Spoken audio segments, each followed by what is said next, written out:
Liquor అక్రమ రవాణా కేసులో రాజకేశ్రెడ్డి ఈ నెల 30న సిట్ ఎదుట హాజరు కావాలని ఏపీ హైకోర్టు ఆదేశాలు జారీ చేసింది. ఇవాళ సిట్ విచారణకు హాజరు కావాలని హైకోర్టు ఆదేశించిన ఈడీ రైట్స్ కారణంగా రాజకేశ్రెడ్డి వెళ్లలేదని కోర్టు దృష్టికి తెచ్చారు ఆయన న్యాయవాదులు. దీంతో ఈ నెల 30న సిట్ ఎదుట హాజరు కావాలని కోర్టు ఆదేశించింది. ఈ కేసులో ముందస్తు బెయిల్ ఇవ్వాలన్న రాజకేశ్రెడ్డి పిటిషన్పై విచారణను ఈ నెల 1కి వాయిదా వేసింది. అరెస్టు చేయకుండా ప్రొటెక్షన్ ఇవ్వాలని కోరగా న్యాయస్థానం నిరాకరించింది. ఇదే కేసులో మాజీ మంత్రి కారుమూరి నాగేశ్వరరావు ముందస్తు బెయిల్ పిటిషన్ కూడా వచ్చే నెల 1కి వాయిదా వేసింది ఏపీ హైకోర్టు.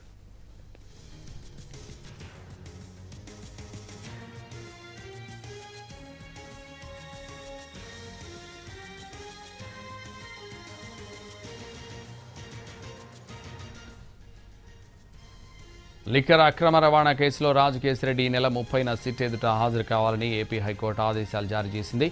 ఇవాళ సిట్ విచారణకు హాజరు కావాలని హైకోర్టు ఆదేశించిన ఈడీ రైట్స్ కారణంగా రాజకేశ్రెడ్డి రాలేకపోయారని కోర్టు దృష్టికి తెచ్చారు ఆయన న్యాయవాదులు. దీంతో ఈ నెల 30న సిట్ ఎదుట హాజరు కావాలని కోర్టు ఆదేశించింది. ఈ కేసులో ముందస్తు బెయిల్ ఇవ్వాలన్న రాజకేశ్రెడ్డి పిటిషన్పై విచారణను ఈ నెల 1కి వాయిదా వేసింది. అరెస్టు చేయకుండా ప్రొటెక్షన్ ఇవ్వాలని కోరగా న్యాయస్థానం నిరాకరించింది. ఇదే కేసులో మాజీ మంత్రి కారుమూరి నాగేశ్వరరావు ముందస్తు బెయిల్ పిటిషన్ కూడా వచ్చే నెల 1కి వాయిదా వేసింది ఏపీ హైకోర్టు. ఇదే విషయానికి సంబంధించి మరింత సమాచారం మా ప్రతినిధి శ్రీకాంత్ ఫోన్ లైన్ అందిస్తారు. శ్రీకాంత్.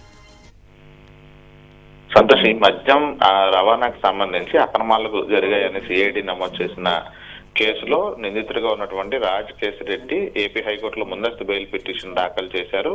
దానికి సంబంధించి విచారణ జరిపినటువంటి న్యాయస్థానం ఇవాళ సిట్ అధికారులు ఎదుట హాజరు కావాలని గతంలోనే ఆదేశాలు జారీ చేసింది. అయితే ఇవాళ ఉదయం నుంచి హైదరాబాద్ లో ఉన్నటువంటి రాజకేశ్రెడ్డి నివాసంలో ఈడీ అధికారులు ఇదే కేసుకు సంబంధించి సోదాలు జరుపుతున్న నేపథ్యంలో ఆయన ఇవాళ సిట్ కార్యాలయానికి విచారణకు హాజరు కాలేకపోతున్నారని ఈ పిటిషన్ విచారణ సందర్భంగా రాజకేశ్రెడ్డి తరపున న్యాయవాదులు న్యాయమూర్తి దృష్టికి కూడా తీసుకెళ్లడం జరిగింది. అదే సమయంలో ఆయనకి సమయం ఇస్తే హాజరవుతారు అని కూడా చెప్పిన నేపథ్యంలో ఈ నెల 30వ తారీఖున సిట్ అధికారులు ఎదుట విచారణ హాజరు కావాలని న్యాయమూర్తి ఆదేశించారు. విచారణకి వెళ్లిన సమయంలో అప్పటి వరకు అరెస్టు చేయకుండా ప్రొటెక్షన్ ఇవ్వాలని కూడా రాజకేశ్రెడ్డి తరపున న్యాయవాదులు న్యాయమూర్తిని కోరినప్పటికీ కూడా న్యాయమూర్తి మాత్రం ప్రొటెక్షన్ ఇవ్వడానికి నిరాకరించారు. అదేవిధంగా ఈ అంశానికి సంబంధించి తదుపరి విచారణని ఈ నెల వచ్చే నెల 1వ తారీఖున విచారణ చేపడతామన్నారు. ఇదే కేసులో నిందితుడిగా ఉన్నటువంటి మాజీ మంత్రి కారుమూరి నాగేశ్వరరావుకు సంబంధించి పిటిషన్ కూడా 1వ తారీఖున